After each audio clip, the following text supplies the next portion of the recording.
کہ رسالت میں آپ صلی اللہ علیہ وسلم کو اسرا ہی کے رویا میں یہ بتایا گیا تھا. اچھا.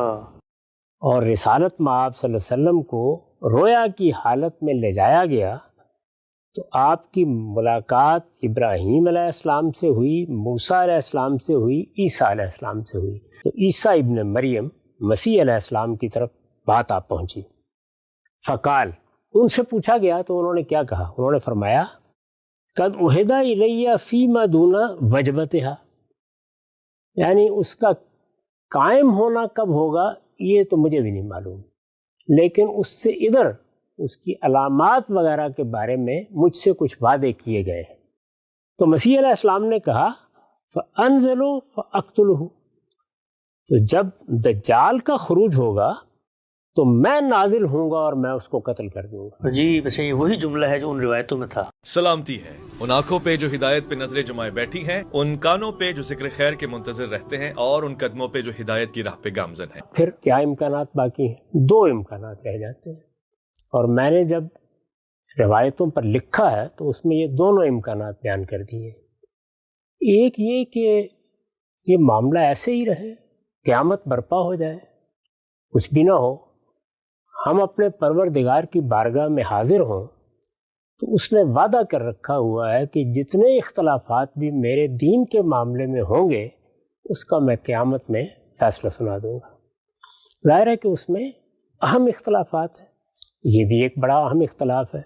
اس وقت واضح ہو جائے گا کہ اصل بات کیا تھی، اور یہ بات بھی واضح ہو جائے گی کہ یہ روایتیں کہاں سے آئیں گی. ٹھیک. ایک امکان یہ ہے. دوسرا امکان یہ ہے کہ یہ سارا معاملہ چونکہ رویا کا معاملہ ہے اور سیدنا مسیح سے متعلق ہے جو تمثیل کی زبان اختیار فرماتے ہیں، تو یہ واضح ہو جائے کہ اس کا مصداق تھا جو اصل میں ہم سمجھ نہیں پائے. کیونکہ رویا کا مصداق آپ کو تلاش کرنا ہوتا ہے. جیسے کہ میں نے مثالیں دے کر بتایا تھا کہ جب سیدنا یوسف نے یہ کہا کہ 11 ستارے اور سورج اور چاند کو میں نے دیکھا ہے کہ میرے سامنے جھک رہے ہیں، تو اس کا ایک مصداق تھا، یا سادہ لفظوں میں کہیے تو اس کی ایک تعبیر تھی. وہ تعبیر یہ نہیں تھی کہ فی الواقع آسمان سے 11 ستارے زمین پر اتر آئیں گے. اس مصداق اور تعبیر نے بتا دیا کہ جب وہ رویا دکھایا گیا تو پیش نظر کیا تھا، مقصود کیا تھا.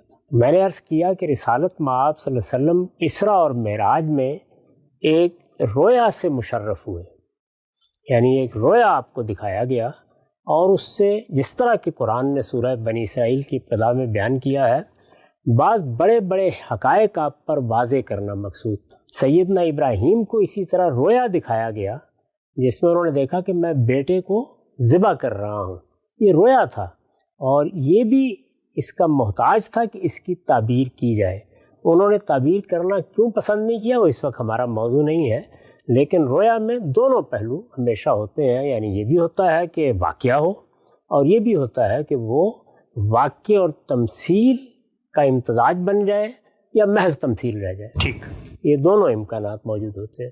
تو میں نے دین کا جو کچھ ذوق اللہ تعالیٰ نے عطا فرمایا ہے، یا جو ماخذ اس سے پہلے دین کو سمجھنے کے زیر مطالعہ رہے ہیں، ان کی بنیاد پر اپنا یہ رجحان ظاہر کیا تھا کہ یہ در حقیقت رویا ہی ہونا چاہیے جس میں رسالت مآب صلی اللہ علیہ وسلم کو یہ بات دکھائی گئی یا بتائی گئی.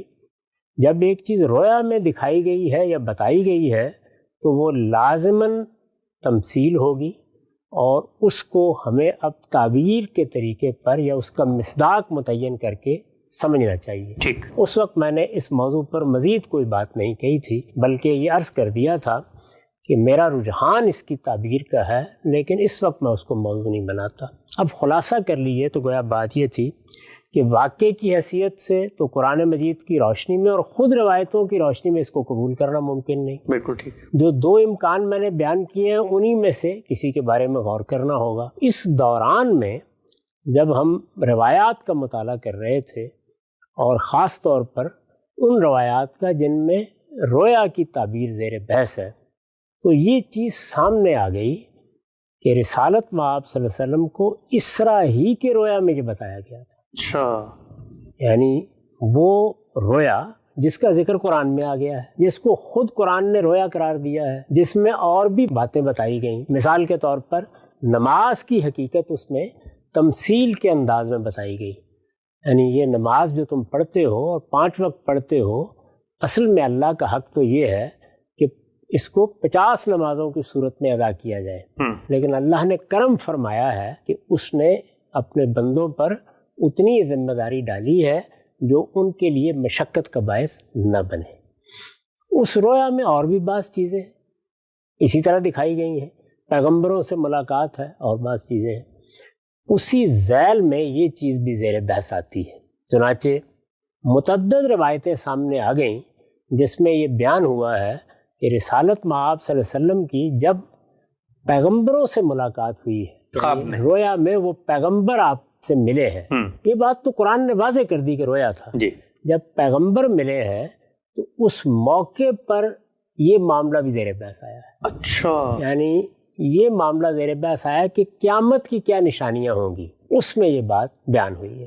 تو میں پہلے اس روایت کا متعلقہ حصہ آپ کے سامنے رکھ دیتا ہوں، اس کے بعد پھر میں آپ کو یہ بتاؤں گا کہ اگر یہ بات متحقق ہو جاتی ہے کہ یہ رویا ہے تو پھر اس کی کیا تعبیر ہو سکتی ہے، اس کا کیا مصداق سمجھا جا سکتا ہے. جی، یہ روایت میں سنن ابن ماجہ سے پڑھ رہا ہوں اور اس میں رقم ہے 4081. صرف ایک اسی کتاب میں ہے آپ سے بھی روایت؟ یا میں نے ابھی عرض کیا کہ یہ متعدد کتابوں میں آئی ہے اور ایسا نہیں ہے کہ یہ کوئی شاذ روایت ہے، متعدد جگہوں پر اسی طرح اس کا ذکر ہوا ہے.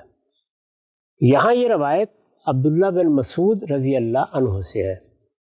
وہ کہتے ہیں کہ لما کانا لیلۃ اسریہ برسول اللہ صلی اللہ علیہ وسلم، یعنی جب وہ رات ہوئی جس میں رسالت مآب صلی اللہ علیہ وسلم کو لے جایا گیا، یعنی وہ رویا جس کا ذکر قرآن مجید میں آیا ہے، اسی سے یہ لفظ اسریہ استعمال ہوا ہے.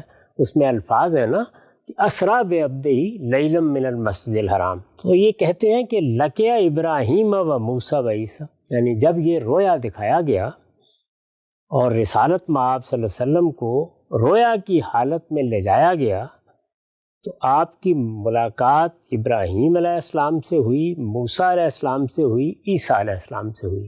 یعنی رویا میں ان پیغمبروں کو دکھایا گیا اور ان سے ملاقات ہوئی. فتذاکر الساعہ، اور اس میں یہ دیکھا آپ نے کہ قیامت کے بارے میں گفتگو ہو رہی ہے. یعنی قیامت کب آئے گی؟ ظاہر ہے کہ سب سے بڑی چیز کیا ہے پیغمبروں کی ہدایت میں؟ قیامت کا ذکر، قیامت کی منادی، قیامت کا انذار. تو قیامت کا ذکر ہو رہا ہے باہمی طور پر. فبدؤوا بابراہیم، تو جب قیامت کے بارے میں ایک دوسرے سے پوچھ رہے ہیں تو انہوں نے ابراہیم علیہ السلام سے ابتدا کی. وہی امام ہے، انہی کی یہ حیثیت ہے کہ ان کی طرف رجوع کیا جائے. یہ پیغمبر جن کا ذکر ہو رہا ہے وہ ان کے ابو الآباء ہیں، تو ان کی طرف رجوع کیا گیا. فسالوا عنہا، اور ان سے پوچھا پیغمبروں نے کہ یہ قیامت کب آئے گی یا کیا معاملہ ہے اس کا. فلم یکن عندہ منہا علم، ان کو اس کا کوئی علم نہیں تھا. یعنی انہوں نے یہ فرما دیا کہ میں اس کے معاملے میں کوئی معلومات نہیں رکھتا.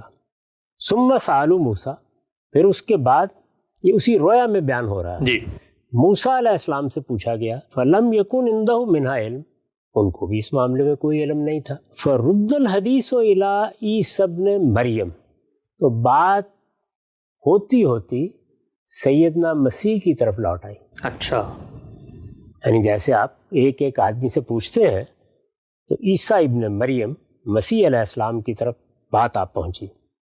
فقال، ان سے پوچھا گیا تو انہوں نے کیا کہا؟ انہوں نے فرمایا قد عہد الی فیما دون وجبتہا، یعنی اس کا قائم ہونا کب ہوگا یہ تو مجھے بھی نہیں معلوم، لیکن اس سے ادھر اس کی علامات وغیرہ کے بارے میں مجھ سے کچھ وعدے کیے گئے ہیں، مجھ سے کچھ بات کہی گئی. تو وہ گویا یہ بتا رہے ہیں کہ بعض چیزیں میرے علم میں ہیں. اب یہ دیکھیے، یہ اشراط الساعہ ہیں، یعنی وہ قیامت کی نشانیاں جو ہم پڑھتے ہیں، صرف یہ واقعہ نہیں بلکہ معلوم ہوتا ہے کہ وہ بھی اس موقع پر اس رویا ہی میں ذکر ہوئی. یعنی ان کو بھی سیدنا مسیح علیہ السلام نے بیان کیا ہے. تو وہ کہتے ہیں کہ فَأَمَّا وَجْبَتُهَا فَلَا يَعْلَمُهَا إِلَّا اللَّهُ، جہاں تک اس کے قائم ہونے کے وقت کا تعلق ہے وہ تو اللہ کے سوا کوئی نہیں جانتا. ٹھیک. اور وہ قرآن سے بھی بالکل واضح ہے کہ اللہ تعالیٰ نے اس کا علم کسی کو نہیں دیا، نہ کسی پیغمبر کو نہ کسی فرشتے کو.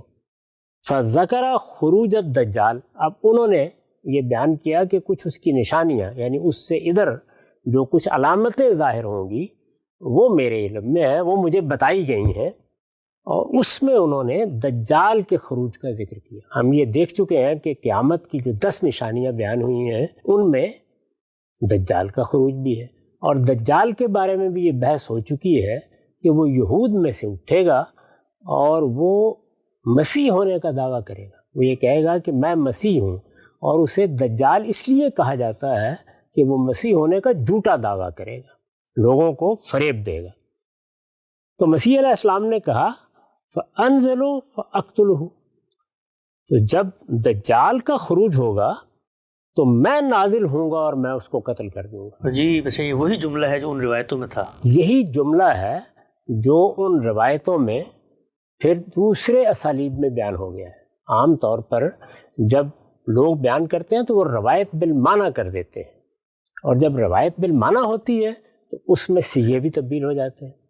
اب اگر دیکھیے تو معاملے کی نوعیت یہ ہے کہ کسی پیغمبر کو یہ معلوم نہیں ہے کہ قیامت کب آئے گی، یہ کسی فرشتے کو بھی معلوم نہیں. اسراء کا مشاہدہ ہوا، یعنی ایک رویا رسالت میں آپ صلی اللہ علیہ وسلم کو دکھایا گیا جس میں قرآن یہ بیان کرتا ہے کہ مسجد حرام سے مسجد اقصیٰ تک کا سفر ہوا، اور اس سفر سے مقصود یہ تھا کہ اور بعض نشانیاں بھی دکھائی جائیں. اسی قسم کے بعض دوسرے واقعات بھی روایتوں میں بیان ہوئے ہیں جن میں بعض مشاہدات رسالت مآب صلی اللہ علیہ وسلم کو کرائے گئے. انہی مشاہدات میں، کیونکہ یہاں یہ الفاظ آ گئے روایت میں کہ یہ انہی مشاہدات کا ذکر ہے، بلکہ اسی رات کا ذکر ہے جس میں اسراء کا وہ واقعہ پیش آیا جو سورہ بنی اسرائیل کی ابتدا میں بیان ہوا ہے. اس میں پیغمبروں سے ملاقات سے ہم سب واقف ہیں کہ پیغمبروں سے ملاقات ہوئی ہے، اور اس میں یہ باتیں بھی ہم بیان کر چکے ہیں کہ پہلے آسمان پر، دوسرے پر، پھر تیسرے پر، اس کی تفصیلات ہے روایت. اس میں جب پیغمبر ملے ہیں تو کیا چیز زیر بحث آئی ہے؟ قیامت کب ہوگی. یہ تجسس مجھے بھی ہے، آپ کو بھی ہے، سارے عالم کو ہے. یعنی ساری پیغمبروں کی دعوت اسی پر قائم ہے. تو وہاں اسی پر بات ہوئی ہے، اور جو قیامت کی ہم نشانیاں پڑھتے ہیں وہ اس موقع پر سیدنا مسیح نے بیان کی. یعنی رویا اس طرح دکھایا گیا ہے کہ ایک پیغمبر سے ملاقات ہوئی اور پیغمبر نے کہا کہ میرے یہ علم میں ہے، اور پھر وہ رسالت مآب صلی اللہ علیہ وسلم کے علم میں بھی آ گئی. یہ صاف معلوم ہوتا ہے کہ تمام نشانیاں زیر بحث آئیں. انہی نشانیوں کے ذیل میں دجال کے خروج کا ذکر ہوا، اور انہوں نے کہا کہ اس کو تو میں اتر کر قتل کروں گا. اب یہ میں اتر کر، یہ ہیں اصل الفاظ. میں نے عرض کیا تھا کہ ان کو واقعے کے طور پر جس طرح کے راویوں نے سمجھا ہے، بیان کیا ہے، لینا ممکن نہیں. 2 وجہیں بیان کر دی تھیں اور بڑی تفصیل سے بیان کر دی تھیں. قرآن قبول نہیں کرتا، خود روایت میں اس کا وقت متعین کیا گیا ہے جو گزر چکا ہے، اس لیے کسی طرح بھی یہ واقعہ نہیں ہو سکتا. واقعہ نہیں ہے تو اب اس کا مصداق اور اس کی تعبیر متعین کرنی ہوگی. میں نے عرض کیا کہ سیدنا مسیح علیہ السلام کے ہاں تو عام گفتگو میں بھی تمثیل کا اسلوب ہے. تو اب ذرا یہ دیکھیے کہ سیدنا مسیح علیہ السلام کون ہیں؟ وہ اللہ کے رسول ہیں. رسول کی حیثیت سے ایک شخص کیا لے کے آتا ہے؟ یہ میں بار بار توجہ دلا چکا ہوں کہ 2 چیزیں لے کے آتا ہے، ایک ہدایت اور دوسری عدالت.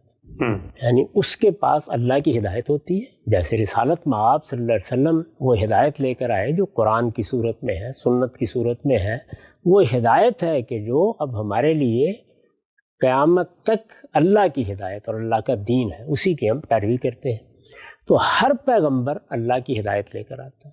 تمام نبی بھی یہی لے کے آتے ہیں، رسول بھی لے کے آتے ہیں، لیکن نبی صرف ہدایت لے کے آتے ہیں اور لوگوں کو اس کے بارے میں خبردار کرتے ہیں. رسول اس کے ساتھ اللہ کی عدالت بھی لے کے آتے ہیں. بالکل ٹھیک. یعنی ان کے ذریعے سے حجت پوری ہوتی ہے اور پھر اللہ کی عدالت زمین پر برپا ہو جاتی ہے. سیدنا مسیح علیہ السلام جب دنیا میں تشریف لائے تو قرآن نے بیان کر دیا کہ وہ بھی اللہ کے رسول تھے. ان کی ہدایت وہ ہے جو انجیل میں بیان ہوئی ہے. ان کی عدالت کو بھی تو سامنے آنا تھا. یہ یاد ہوگا کہ میں نے اس موقع پر متی کی انجیل کا ایک حصہ آپ کے سامنے رکھا تھا جس میں وہ یہ بیان کرتے ہیں کہ یہ میری عدالت کیسے برپا ہوگی. یعنی عدالت برپا ہونے کا نہ صرف یہ کہ انہوں نے ذکر کیا بلکہ یہ بتایا کہ یہ کس وقت برپا ہوگی. اس میں کہا کہ یہ جو اس وقت نسل ہے یہ دنیا سے نہیں جائے گی اور یہ برپا ہو جائے گی. ہم نے بیان کیا تھا کہ وہ برپا ہوئی جی، لیکن سیدنا مسیح اس کو برپا کرنے نہیں آئے. ہاں، عدالت آئی. جی ہاں، انہوں نے جب اس کو بیان کیا تو اسی طرح بیان کیا کہ میں آؤں گا. بالکل انہی بالکل لفظوں میں بیان کیا. بالکل ایسے ہی ہوا. اس کی مزید تفصیل کی اس لیے ضرورت نہیں کہ یہ سب میں بیان کر چکا ہوں. میں صرف اعادے کے طور پر وہ حصہ دوبارہ پڑھ رہا ہوں تاکہ ان کا اسلوب آپ کی سمجھ میں آ جائے. جو اسلوب یہاں انہوں نے زندگی میں اختیار کیا وہی انہوں نے وہاں اختیار کیا. تو یہاں دیکھیے کہ یہ 24واں باب ہے اور اس میں وہ یہ بیان کر رہے ہیں کہ اس وقت کیا ہوگا جب یہ عدالت برپا ہوگی. یعنی میں رسول ہوں اور میرے ذریعے سے حجت پوری ہو جائے گی، میں چلا جاؤں گا اور عدالت برپا ہوگی. وہ کہتے ہیں میں اس عدالت کے لیے دوبارہ آؤں گا. تو اس کو بیان کرتے ہیں کہ اب انجیر کے درخت سے یہ تمثیل سیکھو. یعنی پھر وہ تمثیل میں بیان کر رہے ہیں. جو ہی اس کی ڈالی نرم ہوتی ہے اور پتے نکلتے ہیں تو تم جانتے ہو کہ گرمی نزدیک ہے. یعنی چیزوں کے آثار سے تم اندازہ لگاتے ہو. اسی طرح تم بھی جب یہ سب کچھ دیکھو تو یہ جانو کہ وہ نزدیک بلکہ دروازے ہی پر ہے. کیا؟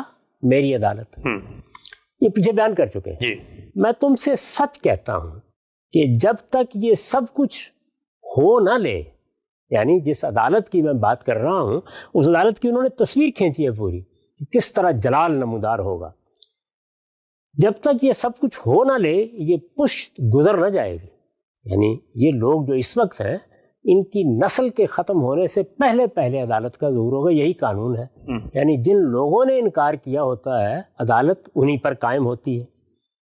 آسمان اور زمین ٹل جائیں گے مگر میری باتیں ہرگز نہ ٹلیں گی. یہ دیکھیے بالکل وہی بات ہے جو قرآن کہتا ہے لن تجد لسنت اللہ تبدیلا.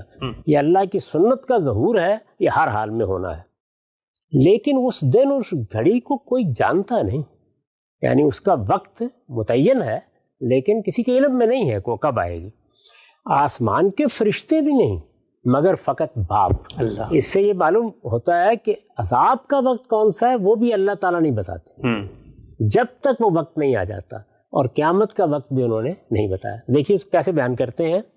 یہ اپنی عدالت کے بارے میں یا جو ان کی بیعت کے نتیجے میں ان کے منکرین پر عذاب آنا ہے اس کا ذکر کر رہے ہیں.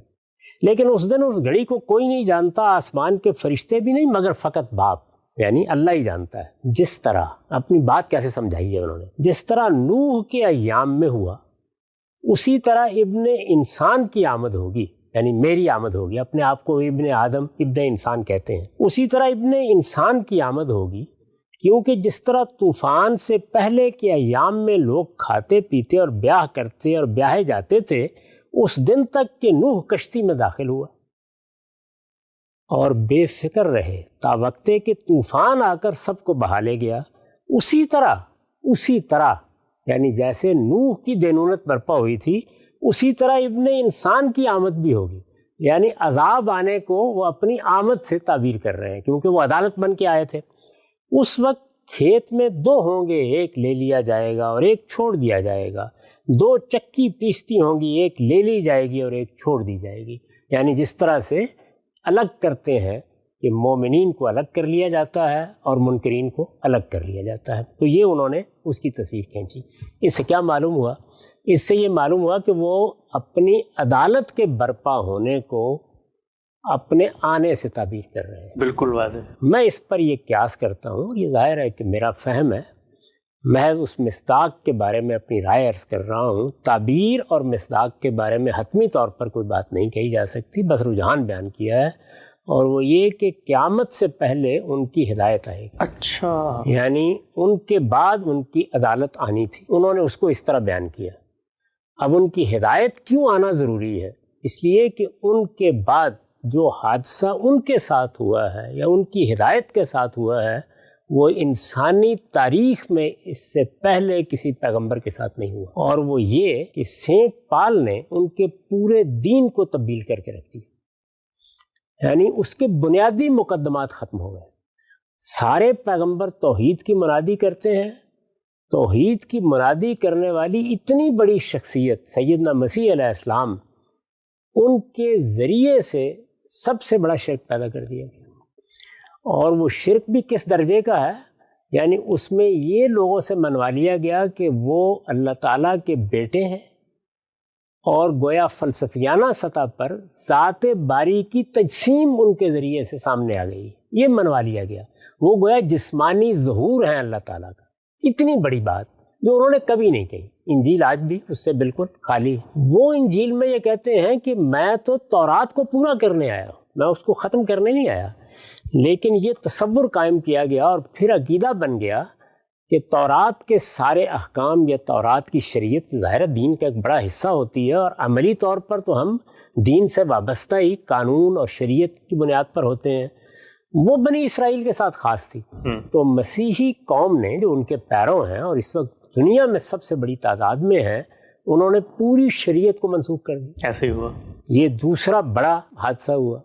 اس کے ساتھ یہ عقیدہ بھی قائم کر لیا گیا کہ اگر ہم گناہوں میں مبتلا ہوتے ہیں تو مسیح علیہ السلام پر ایمان ہی نجات کے لیے کافی ہے۔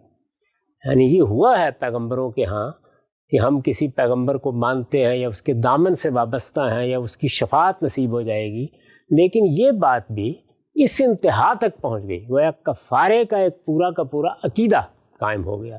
انسان کے سارے جرائم کا کفارہ سیدنا مسیح علیہ السلام نے صلیب پر چڑھ کر ادا کر دیا، اور اس سے خود صلیب اور صلیب کا عقیدہ یہ مسیحیت کی پہچان بن گئی۔ بالکل ٹھیک۔ اس کا جو لازمی اثر ہے وہ کیا ہے کہ جب محمد الرسول اللہ صلی اللہ علیہ وسلم کی بعثت ہوئی تو مسیحیوں کے مابین اور اس صحیح دین کے مابین موافقت کی کوئی صورت ہی باقی نہیں رہی۔ یعنی یہود کے لیے تو اتنی اجنبیت نہیں ہے، اس لیے کہ توحید پر قائم ہے، کسی فلسفیانہ بحث میں بالعموم نہیں پڑے، شریعت کو پوری قوت سے پکڑے ہوئے ہیں، تو ان کے ساتھ بحث صرف یہ ہوئی کہ کیا یہود کے بجائے بنی اسماعیل میں پیغمبر آ جائیں گے۔ لیکن یہاں اگرچہ نرمی ہے، یعنی محبت بھی ہے، اور اس کی تعریف کی ہے قرآن نے، لیکن کوئی موافقت پیدا کرنے کی صورت ہی سمجھ میں نہیں آ رہی کسی طریقے سے۔ اب سب سے بڑی تعداد مسیح علیہ السلام کے پیرووں کی ہے۔ جی تو اگر یہ کہا جائے کہ سینٹ پال نے جس طریقے سے پوری مسیحیت کو متاثر کیا ہے، پوری مسیحیت، یعنی اب یہ نہیں، دو نہیں، چار نہیں، تینوں بڑے ان کے مذاہب کو لے لیجئے، یعنی کیتھولک، پروٹسٹنٹ، آرتھوڈاکس، تینوں کے ہاں بہت سے فرق ہیں، لیکن ان بنیادی مقدمات میں کوئی فرق نہیں۔ تینوں ہی اسی پہ کھڑے۔ یعنی تینوں ان سب چیزوں کو مانتے ہیں۔ جب ان سب چیزوں کو مانتے ہیں تو اس کا مطلب ہے کہ ان کی ہدایت آخری درجے میں گم ہو گئی، آخری درجے میں مسخ ہو گئی ہدایت جو وہ لے کر آئے تھے۔ چنانچہ قرآن مجید میں لفظ ضال، گم کردہ راہ، یہ ان کی علامت بن گیا۔ جی قرآن بھی یہی کہتا ہے، اس لیے کہ گمراہی جزوی نہیں رہی، بلکہ انہوں نے اس کو آخری درجے میں اختیار کر لیا، اور خدا کا دین ہی گویا ان کے لیے ایک ماضی کا قصہ بن گیا۔ اپنی نسبت کس سے کرتے ہیں؟ سیدنا مسیح علیہ السلام سے۔ یہ آپ جانتے ہیں کہ جب ایک دین کے ہزاروں، لاکھوں، کروڑوں، اربوں پیرو ہو جائیں تو یہ تو کم و بیش ناممکن ہے کہ وہ سب کے سب اپنے دین کو چھوڑیں اور چھوڑ کر محمد الرسول اللہ یا آنے والے پیغمبر کی اطاعت اختیار کر لیں۔ اللہ توفیق دیتا ہے بہت سے لوگوں کو، لیکن علم و عقل کی بنیاد پر یہ آسان کام نہیں ہوتا۔ ان کے اندر خود ہدایت کا ظہور ہو جائے۔ کیسے ہوتا ہے ہدایت کا ظہور؟ ہدایت کا ظہور یا پیغمبر نیا آئے گا تو ہوگا کسی قوم میں، اور یا مصلحین اور مجددین کے ذریعے سے ہوتا ہے۔ ہمارے ہاں دیکھ لیجیے، یعنی ہمارے تاریخی معاملات کو اگر آپ دیکھیں تو صحابہ کرام کا دور، یعنی ہدایت یافتہ دور، خود حضور نے فرمایا خیر القرون کرنی ثم الذین یلونہم، تابعین کا دور، تبع تابعین کا دور۔ اس کے بعد ہمارے ہاں ائمہ نے دین کو بالکل متعین صورت میں قانون کس طرح ہوگا، اس پہ پابندی کیسے ہوگی، نئی صورتحال کے ساتھ کیا مطابقت پیدا کی جائے گی، متعین کرنا شروع کیا۔ اس کے نتیجے میں فقہ وجود میں آ گئی، عقائد کی بحثیں ہوئیں تو علم کلام وجود میں آ گیا، اس میں فلسفیانہ اثرات بھی در آئے۔ پھر صوفیانہ مذاہب کے ساتھ معاملہ پڑا تو بہت سے لوگوں نے اس کو اختیار کر لیا. تو ہم یہ جانتے ہیں کہ اس میں ابن تیمیہ کی شخصیت ایک لحاظ سے گویا روشنی کے منار کی طرح کھڑی ہے. انہوں نے اس ہدایت کو لوٹایا ہے، پوری قوت کے ساتھ لوٹایا ہے، اور ایک ایک آمیزش سے پاک کر کے پیش کرنے کی کوشش کی. انسان بحیثیت مجموعی دیکھا جاتا ہے کسی آدمی کے معاملے کو. اس کے بعد بھی وہ آمیزش رہی ہے، لیکن ایک مرجع وجود میں آ گیا. ہزاروں لوگوں نے ابن تیمیہ کی دعوت سنی، ان کا پیغام سنا، اور اس طریقے سے آمیزش سے پاک دین کو جاننے کی طلب پیدا ہوئی. یہ میں نے مثال دی ہے. جی. ہمارے زمانے میں یہی حیثیت امام فرائی کی ہے. انہوں نے بھی اسی طرح اللہ کی ایک نشانی کے طریقے کے اوپر حقیقت کو واضح کیا ہے، اور جو چیزیں آمیزش کی صورت اختیار کر گئی تھیں ان کو ایک ایک کر کے الگ کر دیا، بلکہ اس کے ایسے محکم اصول قائم کر دیے ہیں کہ اب ان کا انکار کرنا آسان نہیں رہا. یہ چیز ہے جو مجددین مصلحین کے ذریعے سے اس سطح پر بھی ہوتی ہے. یعنی تجدید اور احیاء کا کام صرف ان دو بزرگوں نے نہیں کیا، بہت سے لوگ کر رہے ہیں، لیکن اس میں ایک جزوی نوعیت کا معاملہ ہوتا ہے، یا بعض مباحث سے متعلق ہوتا ہے، یا بعض فنون سے متعلق ہوتا ہے، یا بعض اطلاقات کے بارے میں ہوتا ہے، یا بعض مباحث اس صورت میں زیر بحث آ جاتے ہیں جس طرح کے وہ صحابہ کے ہاں رہے تھے، لیکن وہ بعض ہی ہوتے ہیں. بحیثیت مجموعی پوری کی پوری ہدایت کو نمایاں کر دینا، اس کا ظہور ہو جانا، یہ بڑی غیر معمولی چیز ہے.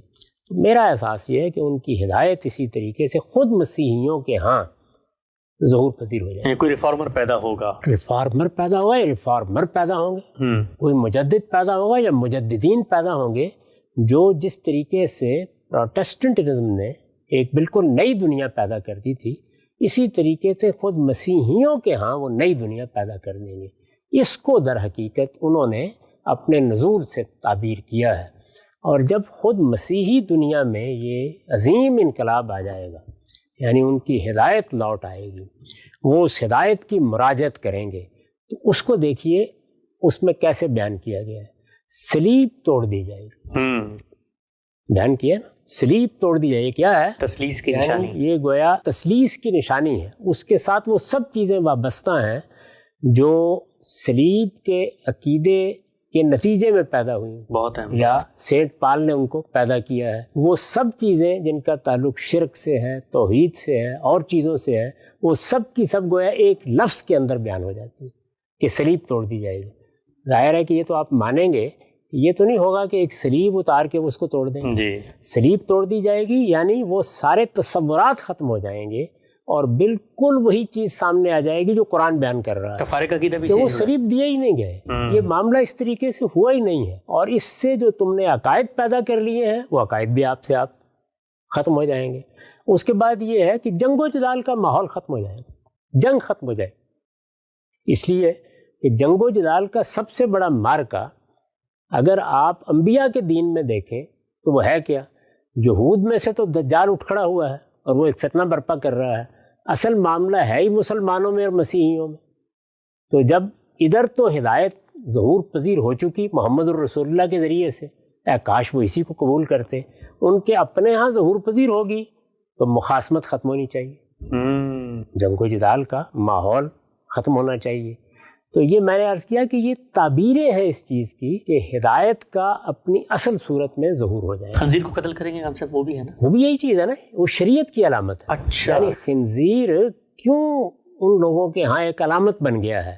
اس لیے کہ وہ جانور اللہ تعالیٰ نے ہمیشہ حرام قرار دیا ہے، چنانچہ تورات میں بھی حرام ہے. وہ تورات کو پورا کرنے آئے تھے، خود انہوں نے کبھی خنزیر کو ہاتھ بھی نہیں لگایا، لیکن ان کی پوری امت نے شریعت کو ختم کر دیا. تو گویا خنزیر کو قتل کر دیا جائے گا، شریعت بحال ہو جائے گی.